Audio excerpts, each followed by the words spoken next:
Hello, folks. Welcome back to the Redeemed Marriage Podcast. I'm Rusty. She's Heather. And we're the Bryants. I don't really know Let's why. not repeat that every time. I don't know why I did that. But, yep, we're here to talk about marriage and all things related to marriage. And we are in a little bit of a series. You know, I just noticed this, that if people are watching us on YouTube, they're probably like, oh, she looks so cute, and look at him. No, that's not true. If they're watching us on YouTube, they're going, she wore that same shirt last week. Well, it's because you went to a different church, did. and I you went probably to a were like, oh, I'm going to wear this because Yeah. I went to a different church today. I did. And then I was like, oh, no, I wore this last week. It Well, I doesn't even didn't, matter. but I'm just... But you know what else? We look like Christmas. Yeah, we do. Red and green. Little Ole Miss action. Ole Miss. Wait, hotty toddy. Did you say Ole Miss? Yes, you said Ole Miss. Do we need to talk about it? No, we won't. But man, Well, if we're going to talk about Ole Miss, we're going to talk about Alabama. Hey, because these- we crushed it this weekend. we crushed it too. Who And knows that's what when I you... meant. We. Like Yes. our two teams. I know, and we weren't even together to be able to watch and celebrate together yesterday. But the AP rankings count out today. Your team is number 9. My Yeah, team we is are. number 10. Yeah, we are. And yeah, so who knows when you're listening to this? That's but right right. now, it's a happy day in the Bryant household. Yeah, it is. Or they could be listening to this weeks from now, and they're going to be like, "Oh, look, they didn't even know Alabama was going to be the national champions." No, they didn't even know they were going to meet in the playoffs, and That's- Ole Miss was going to beat them. Is that how it's going to go? Y'all, We'll we see. talked about incompatibility, and I mean, here we go. Like, it's coming to a head. We just never know. Just never know. Well, And actually, I always pull for Ole Miss unless they're playing Alabama, and you pull for Alabama unless they're playing for Ole Miss. Yep. It's a sweet thing we have going. it is. That's how And we marriage. didn't even have to play each other this year. Nope, not yet. Yeah. But that's how marriage works. So, Yep. but hey, we just said the incompatibility. If you've not listened to that one, it was a couple of weeks ago. And we're doing this little series. It's basically, the series is, we made a list recently of words that we feel like every marriage feels at some point. And so we've gone through a list of words already, and we're going to do another one today. And I think that all of these words are words that everybody feels eventually. Maybe not to the extreme that others feel. Oh, sure. You know, I mean, like... Well, last week was hopeless. Yeah. And so if you've just gone through some type of betrayal, then you probably feel a significant amount of hopeless. But then you may just be in a hard season of marriage, and you just are like, gosh, is this ever going to end? Like, hopeless. And so there's different levels of these words that we've gone through. And to be honest, we didn't really even know this was going to be a series. No. And then we just really have felt really passionately about some of these words, and just giving people hope that they're not the only ones that have felt that way or that will feel this way. Yep. Yeah. What's our word today? Do you not know what it is? I do. Jerk. Are you just trying to? You're just trying to act. I mean, hey, let's act like this is a podcast that is scripted or something. Not scripted. Not scripted. Not scripted. No. This is not scripted. We just know what the word is. We do know what the word is. And I'm really excited about this word because we talk about it a lot in marriage coaching. And not only that, but I had to learn what this word meant. Well, it's also, I think it's a word that we throw it around in marriage coaching, and I'm not sure people really always understand it, and we have to really explain it because basically the word is unsafe, and you may have felt unsafe in your marriage. Now, we're not talking about Physical. I feel like I'm going to be hurt. That's right. Like physically hurt. Physically hurt. Yeah. And obviously, if that is something that you're going through, then you need to really get help, and you should never feel physically unsafe in your marriage. If you were looking through marriage topics or podcast topics, and you got highlighted, or this one got highlighted because you're that's like, good. oh, I don't feel safe in my marriage, and you're listening to this, if you feel like you are in an abusive relationship, or that your husband or I guess it could be wife, Sure. may hurt you, this is not what we're talking about. You need to get professional help for that. Yep, definitely. And we would never encourage anyone to stay in an abusive relationship like that. So just to get that off right at the beginning, because that's not the unsafe that we're talking about. We're actually talking about really it's emotional safetiness. And it's being, it's almost... what we're really going to talk about a lot is communication and just being a safe place for your spouse to open up and be vulnerable and to communicate. And so, this is one of those things that we talk about a lot in marriages because when people come to us and tell us that they're having communication problems, it almost always is rooted in this, that one spouse or the other or both will feel like their spouse is not a safe place. And so they refuse to communicate. They refuse to connect emotionally. And I think it even leads to the refusal for physical connection a lot of times because it all stems from you are not a safe place. Yeah. But even, Rusty, as you're saying that, I think that there's some people that are like, I don't know what that means. Yeah. Like, what does that mean, a safe place? And so if you're thinking, I don't even know if this podcast is for me to listen to today. If you have ever felt like, I just don't think I can go to him and talk to him about this, that means he's not a safe place. Yeah. If you say, I don't think that she would understand what I mean when I say this, that means you're not a safe place. So there's not many couples out there that don't need to hear this because I think that this is probably one of the biggest communication, not problems, but communication walls. Barriers. Yeah, barriers that is put up. Like, I'm just not going to talk to him about that anymore because last time I did, he got upset, or last time he made me feel bad, or last time he made me feel stupid, or, all of those things. And that's what we mean by a safe place. Well, I was listening to a podcast recently, and I'm pretty sure this was an interview that was taking place on Focus on the Family, which we love the marriage material that Focus on the Family does. That's actually who our marriage intensive was through, sort of, ish, several years ago. And so we're really big believers in the stuff that they do on the marriage side of things. And so, but I heard actually they were talking about safety and in marriage, and whoever they were interviewing actually gave this. I mean, I guess it's sort of like a definition, but I loved it. I wrote it down and I wrote it word for word. So I want to read it because I think it'll make sense and help to explain what we mean. But it says safety in marriage means the ability to be vulnerable. That's the main point. It's the ability to be vulnerable. It is revealing who you are on the inside while knowing that you are going to be loved, accepted, valued, honored, and respected. I mean, that's a good word. That is a great definition of what safety in marriage is. Yeah. All of those things just wrapped up into one definition.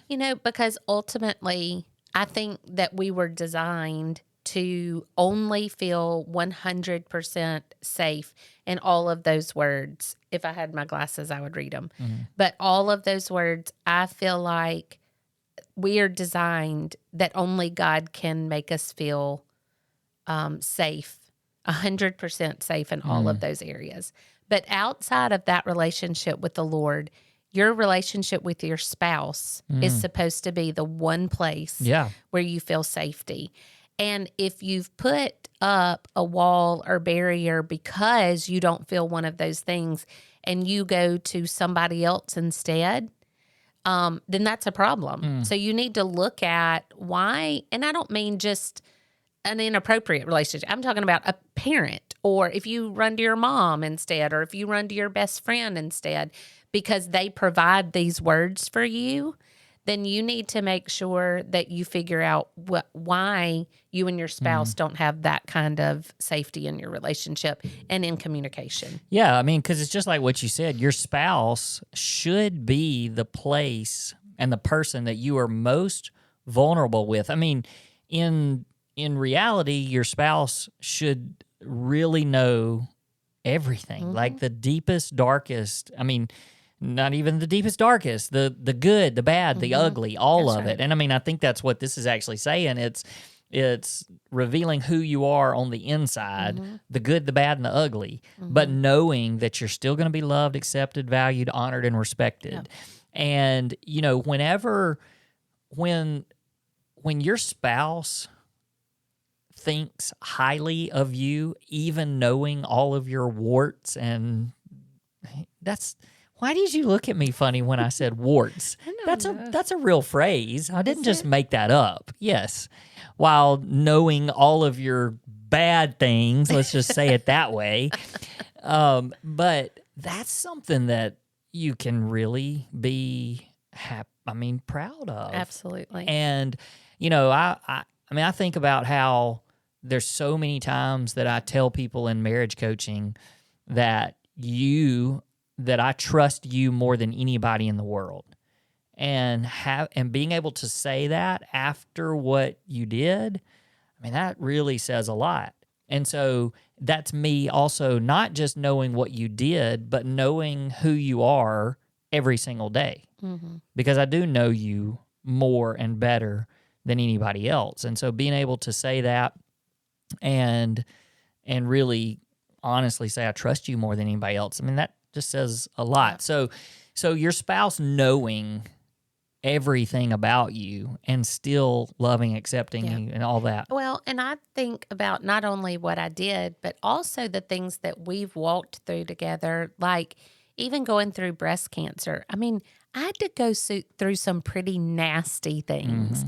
I mean, drains and sickness and hair falling out. And I mean, some really that if you could have been like, oh my gosh, that's gross.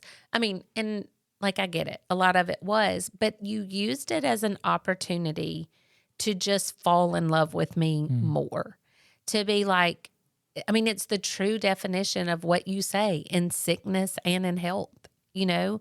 And so you're going to go through hard times and you're going to go through yucky times and you're going to go through, I mean, like, I just think that if you choose to use every season and every opportunity and every moment to draw closer to your spouse and not see it as gross or yuck or I wish we could just skip past this, but to really step in and say, the person that I'm supposed to love most and be vulnerable with the most and still be able to have all of those things to feel valued and to feel loved through that.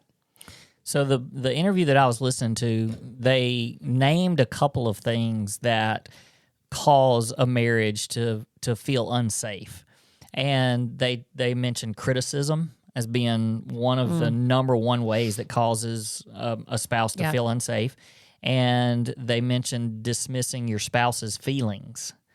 And so I just started thinking, like, those are two great ones, but when we talk about safety, I don't know that we necessarily even bring those two things up. So it made me think that there's so many things that can make you feel unsafe or make your spouse feel unsafe if you are causing, you know, them to feel unsafe. It may be criticism. It may be that you dismiss their feelings. There's a lot of things that it could be. So maybe we could just talk about a few of those things and some of the stuff that makes you feel unsafe emotionally and connecting with your spouse. Well, can we bounce off those two first? Yeah. So criticism, I think, is a big one because you can speak so negatively towards your spouse and about your spouse. And guys, in public, do not say anything negative about your spouse. Now, if you're sitting with a mentor and you're talking about hard stuff and that's different. Doing marriage coaching. Yeah. But don't talk publicly negatively about them, especially jokingly, like it's going to be funny. Don't poke fun at them. Yep.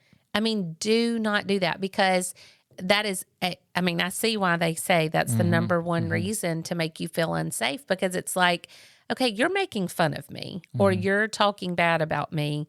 And so you're not my person if you're going to do that. There's not very many places that really it's okay to do that. I No. mean, No. and like really it's in a situation where you're trying to get some help and you need to be able to share openly. Sure. It's kind of like the whole, hey, if you're having trouble getting your spouse to go to counseling with you, then you can just go say, hey, I'm going to a counselor to talk about you. So if you want to go and be there, why don't you come with me? Yeah, and defend yourself. Yeah. But I mean, it does make me think that there are very few and far between circumstances and situations, environments where you should say anything critical about your spouse. Absolutely. Now, there are times to have discussion with your spouse one-on-one about, the constructive criticism thing. Yes, we're holding each other accountable to things, and there's sometimes that we have to discuss things, but like being just critical of somebody and criticizing them, in public or in front of anybody, that is you're not a safe place if you're going that road. Okay. Did you want to bounce off the other one? I do. What is it?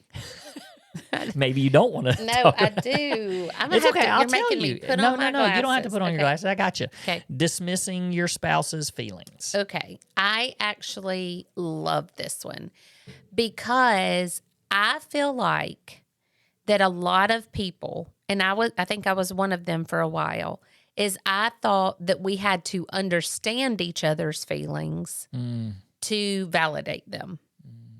And so if I didn't understand why you felt some way, I would just dismiss it because I'm like, I don't understand why you feel that way. That's so dumb. Mm-hmm.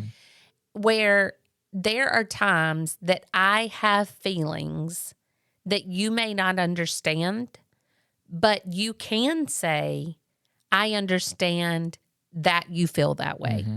Not, I understand why you feel that way, but I understand that that's how you feel. Like, I understand that those are your feelings. And I think that is one of the things that has helped me so much in communicating with you and being a safe place for you is there's sometimes that you explain why you feel a certain way. And I'm like, yeah, I don't get that at all. Because you're male, probably, or I don't understand how you got to the point that you got there. But I will very easily say, yeah, like I understand that you feel that way, and that's validating to somebody.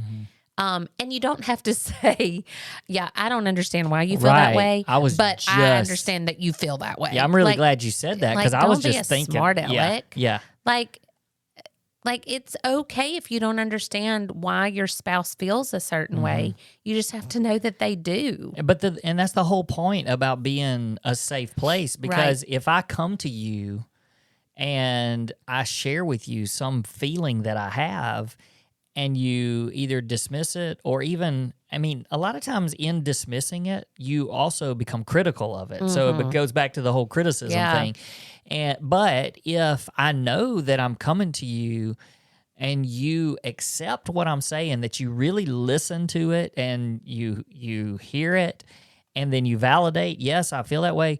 Well, then, yeah, I'm going to come back and talk to you about the next thing. Sure. But if I'm shot down and it doesn't, and I walk away that this is not a safe place for me to share those feelings, I guess. Well, I'm either going to find somebody else that I can share them to, or I'm just going to bottle them up and just let it become something bitter inside of me. Right. And so that's why the value of just being this safe place for your spouse. And, we talk a lot to couples about how, and we've shared this on our podcast before, but for a long time in our marriage, we weren't safe for each other really, because when you would come to me, instead of really just listening to you, I just was always like I had to fix it. I wanted to fix whatever was wrong with you.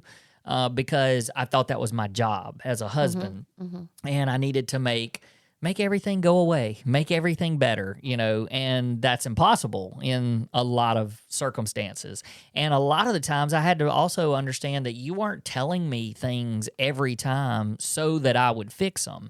And so that became taxing on you to know that, well, if I go and tell him, he's just going to come up with this list of solutions, and most of them I've probably already tried. Yeah. And so... Yeah, and I would feel like I'm going to be a burden to him. Yeah. Because that's going to give him one more thing to try to solve. Yep.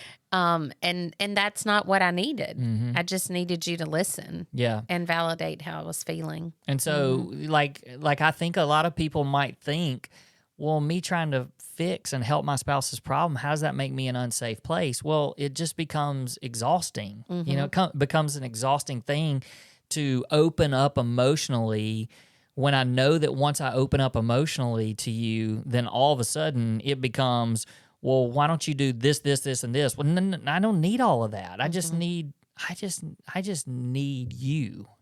And there's a very big difference.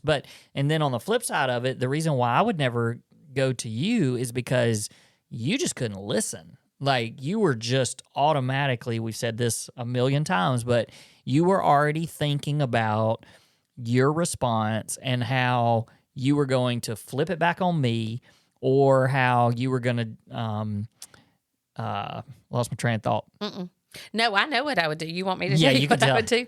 I would always make it your fault, or I would make you feel stupid that you felt that way. I would be like, why? I mean, why do you feel that way? That's so dumb. Like, I could not ever just listen to your heart and validate what you were feeling. And I would turn around and make it, if you came to me about something that was probably my fault in a way that I hurt you, I would always turn it around and make it your fault. You would defend yourself. I would defend myself and make it your fault. That's the word I was looking for, was defend. Defensive. But I can also remember times that you would come and maybe somebody else had hurt you, I can remember just going, like, that's so dumb. Like, why did that bother you? Yeah. And it didn't matter what I thought about it.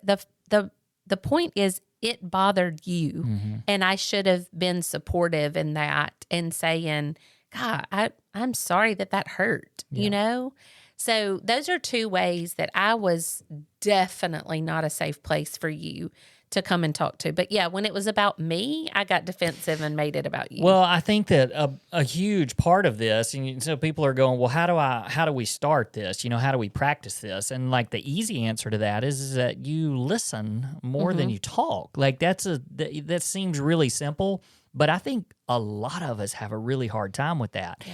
And in most relationships, you've got one that's like the dominant talker and the dominant feelings person and emotions, and then you've got one that never really gets a chance to, because the other one just dominates it all.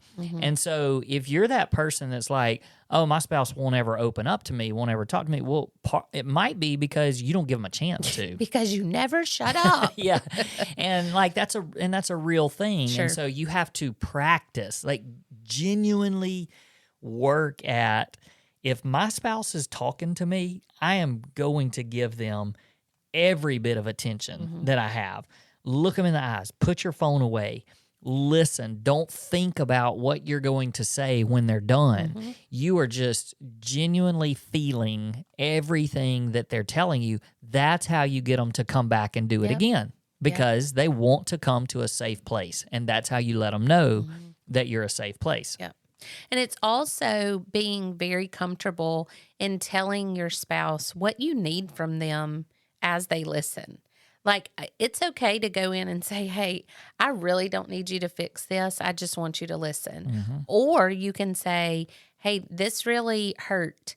Not something you did, but I had this happen today that hurt me, and I really need you to tell me what you would do, or maybe guide me through. Give me some suggestions. Yeah, some suggestions of how I should handle it.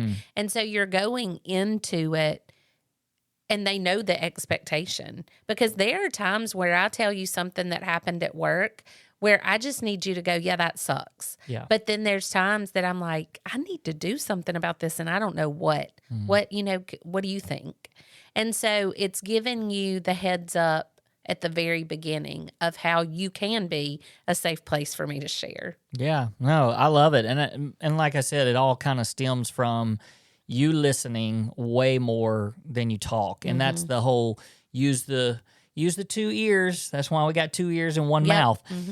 But also something that I've heard you really talk about more recently when we've started talking with couples that we've been doing coaching with is I would say that for most of the couples that we deal with, or just most couples in general, the female has strong emotions, much more strong emotions, and are able to express those in much easier ways than males. That's not the case for everybody. We get it. There are lots of women out there that will clam up and not say anything. We get it.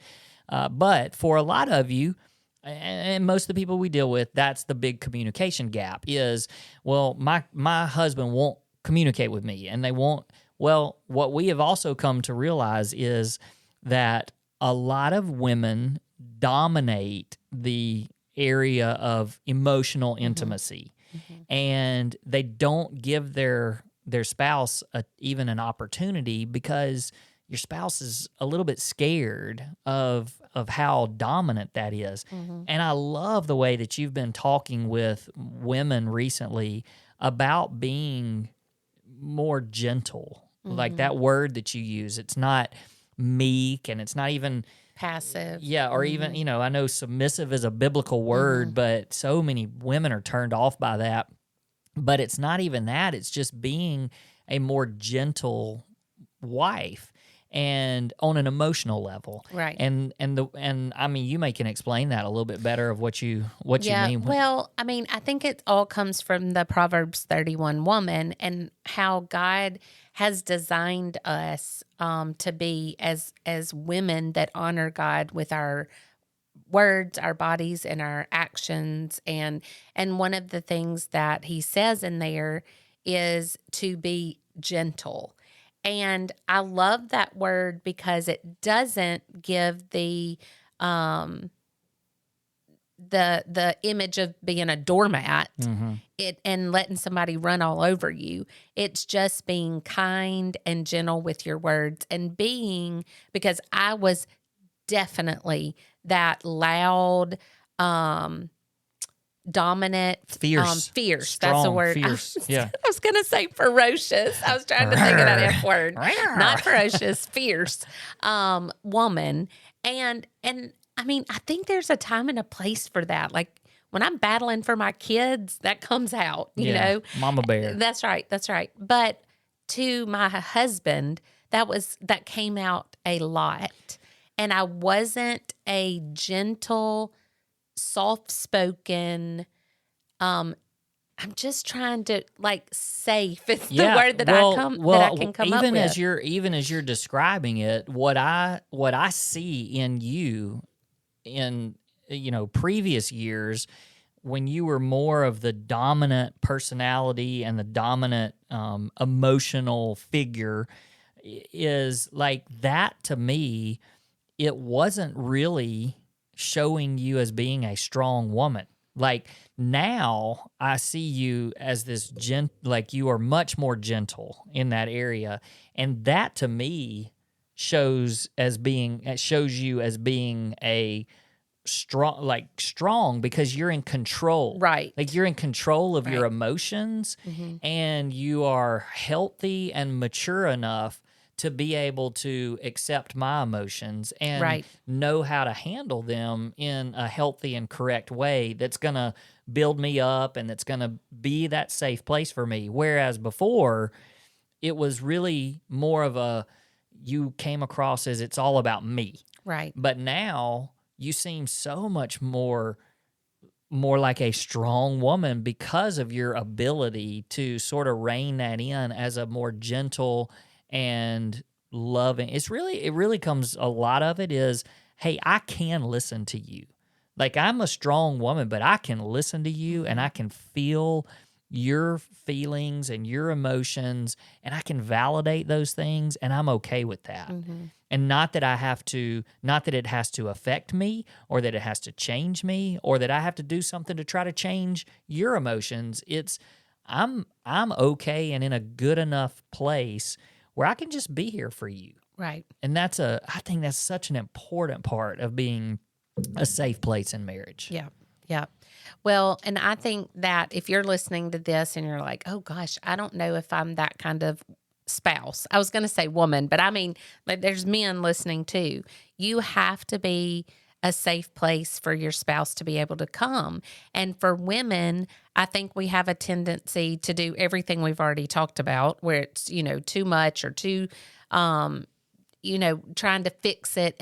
Although I think men try to fix it too. Yes. But I also think that men become an unsafe place when they get really overwhelmed by all the emotion. They're like, yeah, I got nothing. Yeah, go tell somebody else. Yeah, I don't know how to. Instead of being somebody who can listen, even though I know that can be challenging, because I have definitely learned more how to rein it in and be more concise with my words. But there are times that I go off on something and you're like, that was a lot. Yeah. And so if the woman in your life is a lot, and if you sit down to listen, you're 45 minutes later going, oh my gosh, but it's still being your spouse's person, instead of cutting them off and being like, hey, I ain't got time for this, or this is too much. Maybe this is a problem your mom needs to hear, something like that. But just your being a safe place can be just being available. Well, and for the guys that are listening too, we know this in a general sense that guys are much more physically attracted and connected physically, while women are much more emotionally connected. And for some of the guys out there, you may be frustrated or thinking, well, our physical intimacy, our sex life is not good. Well, I'll tell you, it is directly related to this. It's related to being that safe and vulnerable place emotionally. And if you're not connecting emotionally with your spouse, then that's why you're not connecting physically with your spouse. And, this whole definition of safety, of revealing who you are and being vulnerable, the physical intimacy, there is nothing more vulnerable and open and showing who you really are. And if you're not connecting emotionally, then then the physical side becomes so unsafe. And it becomes so scary because I don't want you to see all of me. Like, I don't want you to know this most intimate part of me. If we can't be intimate in our feelings and our emotions, then I don't want to be intimate with you on a physical level either. Right. And so, I mean, I'm saying that because I want the guys out there to hear that these things go hand in hand. And you really can't expect one without the other. There's not a lot of people out there that can say, oh, man, we have our physical life, our sex life is incredible, but we have no emotional connection. I mean, that just doesn't happen that way typically. It's usually when the emotional side is good, then you have a chance to have the physical side is good. Yep. So that's just a challenge and an encouragement to the guys, especially as you're listening. Like, this is something that's just as much of a need for your spouse, being the safe place, as the physical need might be for you and needing that safe place for each other. That's right. So are you... fix and put on my glasses so that I can read them. You about to? Yes. Okay. Yeah, I want to. Do you feel like you are loved, accepted, valued, honored, and respected, even when you are vulnerable with your spouse? And do you think your spouse feels that way? And if not, it may be because you're an unsafe place for them to talk to or to be with. Yep. So we just challenge you this week to really do some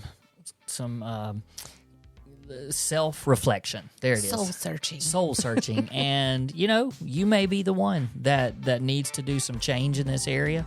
I know it's really easy for us to sometimes listen to podcasts like this and say, oh, I got to send this to my wife or my husband. And, look at yourself first and see, are you being the safe place for your spouse? All right. Hey, thanks for listening again this week, guys. And we'll see you next time on the Redeeming Marriage Podcast. Peace.